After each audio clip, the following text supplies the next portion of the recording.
வணக்கம் முருகன் திணறு. சில விதிமுறைகளை சொல்கிறாங்க பாருங்கள்.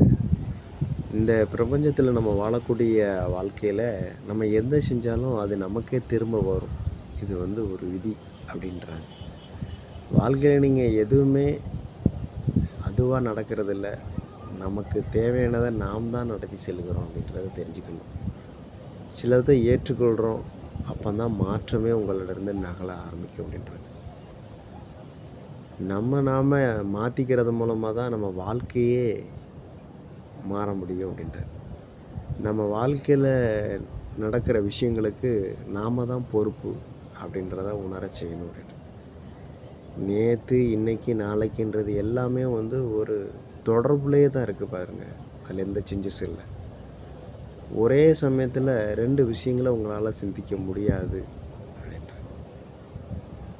நம்ம நடத்தையும் நம்முடைய சிந்தனையும் நம்மளுடைய என்ன செய்கிறோம் அப்படின்ற அந்த செயலை பிரதிபலிக்கிற செயலாக இருக்கணும் அப்படின்ட்டு.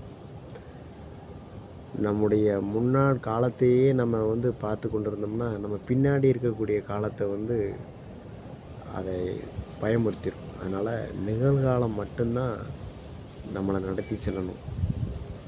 அதனால் நிகழ்காலத்தில் வெற்றியின்